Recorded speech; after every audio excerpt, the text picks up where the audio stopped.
BC bill ఢిల్లీలో pass కావాలంటే ఢిల్లీలకు అర్థమయ్యే భాషలో చెప్పాలి, ఢిల్లీల మీద ఒత్తిడి పెరిగే భాష చెప్పాలి, మోడీ గారిని ఒత్తిడి పెంచేటటువంటి పని చేయాలి, బీజేపీ మీద ఒత్తిడి తీసుకురావాలి. మీకు ఎటువంటి లాలుచి లేకపోతే వెంటనే ఆ ప్రయత్నం చేయాలని చెప్పి నేను ముఖ్యమంత్రి గారిని డిమాండ్ చేస్తున్నా. ఇంకొక విషయం, చాలా ఘోరమైన విషయం, ఈరోజు పొద్దున అన్ని పత్రికలలో వచ్చింది. ఈ కులగణన వేసిన తర్వాత మనందరం బాగా బాధపడ్డాం. కులగణన వివరాలు కరెక్ట్ చెప్తలేరు, మీరు కరెక్ట్ చెప్పాలని అడిగినాం, తప్పు చెప్తున్నారని అడిగినాం, దానికి జవాబు చెప్పలేదు. పోనీ అసెంబ్లీలో పెట్టండి లెక్కలని అడిగినాం, దానికి జవాబు లేదు. పోనీ గ్రామ పంచాయతీలలో వివరాలు ఇవ్వండి అని అడిగినాం, దానికి జవాబు లేదు.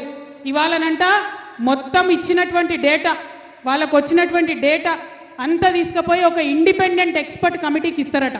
ఆ ఇండిపెండెంట్ ఎక్స్పర్ట్ కమిటీలు ఈ డేటాను అనలైజ్ చేస్తారంట. ఈ డేటాను వాళ్ళు అనలైజ్ చేసి మనకు డీటెయిల్స్ చెప్పే వరకు మనం ఎవ్వరం కూడా దాని మీద మాట్లాడొద్దట. దానికోసం నిన్న హెచ్చరిక జారీ చేసిరు. ఇగో, కులగణనపై ఎవరు మాట్లాడొద్దు, ప్రభుత్వము, నాయకులు, మీడియాకు ఎవరు కూడా మాట్లాడొద్దని ఇక్కడ అండర్లైన్ చేసి పెట్టినాం. స్వతంత్ర సంస్థనట, వీళ్ళు ఇండిపెండెంట్ సంస్థనట, వీళ్ళు మనకు హెచ్చరిక చేస్తున్నారు. మీరెవరు మాకు హెచ్చరిక చేయడానికి? మీకు ధైర్యం ఉంటే, మీకు నిజాయితీ ఉంటే, నిజంగా బీసీల పట్ల కాంగ్రెస్ పార్టీకి చిత్తశుద్ధి ఉంటే మొన్న వేసిన కులగణన వివరాలు మీరు అసెంబ్లీలో పెట్టండి. అందరూ మనిషోటి పట్టుకుంటారు, మీరు అసెంబ్లీలో పెట్టండి. కానీ మీరు అసెంబ్లీలో పెట్టకుండా ఆ డేటాను తీసుకుపోయి ఆర్టిఫిషియల్ ఇంటెలిజెన్స్ యూజ్ చేసి అనలైజ్ చేసి ఆ తర్వాత మనకు రిజర్వేషన్ ఇస్తారట. మేమేం చేసినాం? బీఆర్ఎస్ పార్టీ నుండి ఆనాడు చేస్తే బాజాప్తా వెబ్సైట్లో పెట్టలేదా? పెట్టినాం. మీకెందుకు ధైర్యం లేదు? కాంగ్రెస్ పార్టీ చరిత్ర దయచేసి తెలుసుకోవాలి. 2011లో సోనియా గాంధీ గారి హయాంలో దేశంలో కులగణన చేసిరు. 2011 నుంచి 2025 అంటే 14 ఏళ్ళు. 14 ఏళ్లలో ఆ వివరాలు ఇంతవరకు ఇవ్వలే. కర్ణాటకలో కాంగ్రెస్ ప్రభుత్వం ఆధ్వర్యంలో 2015లో కులగణన చేసిరు, అంటే 10 ఏళ్ళు. అది ఇంతవరకు వివరాలు ఇవ్వలే. ఇక తెలంగాణలో పోయిన సంవత్సరం చేసిరు. పోనీ ఈ వివరాలన్నా ఇస్తారేమో అంటే మళ్ళీ ఇవి కూడా తీసుకుపోయి ఇండిపెండెంట్ సంఘానికి ఇస్తారట. అందులో ఆర్టిఫిషియల్ ఇంటెలిజెన్స్ యూజ్ చేస్తారట, దాంతో అనాలిసిస్ చేస్తారట. ఆర్టిఫిషియల్ ఇంటెలిజెన్స్తోని చాలా ప్రమాదం ఉందని హెచ్సియులో మనమేమో చేసినామని నిన్ననే మళ్ళా సీఎం గారు చెప్పిండ్రు.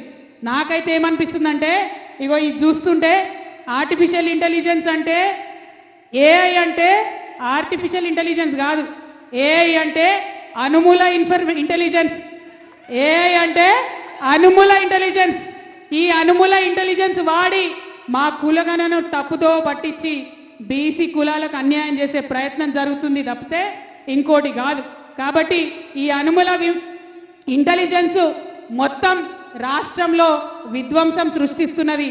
అనుమూల ఇంటెలిజెన్స్ పక్కకు జరిగితే తప్ప రాష్ట్రం బాగుపడే పరిస్థితి కనబడతలేదు. అది కులగణన కావచ్చు, హెచ్సియు కావచ్చు, ఇంకోటి కావచ్చు. కాబట్టి ఇవాళ మనందరం కూడా ఈ వేదిక ద్వారా కోరేది ఒకటే, డిమాండ్ చేసేది ఒకటే. మొదటిది, మీరు అసెంబ్లీలో పూలే విగ్రహం పెట్టండి. రెండవది, కులగణన వివరాలు అసెంబ్లీలో పెట్టండి.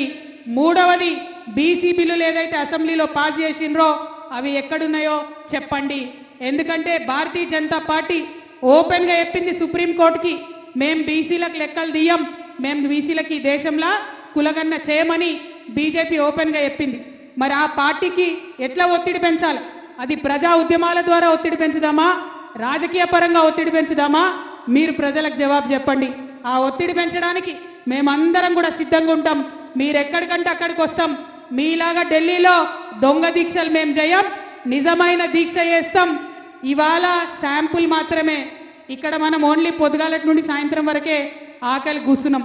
ఈ బీసీ బిల్లు పాస్ అవ్వాలంటే అవసరమంటే ఢిల్లీకి పోయి నిరవధికంగా నిరాహార దీక్ష కూర్చుందామని చెప్పి ఈ సందర్భంగా నేను తెలియజేస్తూ, మరి ఆనాడు మహిళా బిల్లుకు ఎట్లయితే మనం చేసినామో అట్లనే మనం బీసీ బిల్లు కోసం కూడా చేయాల్సినటువంటి అవసరం ఉంది.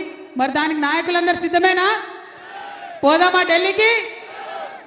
ఇవాళ today about the HCU issue, our honorable chief minister Mr. Anumula Revanth Reddy, he has constantly told everybody and the whole nation that many of the people here, including the students,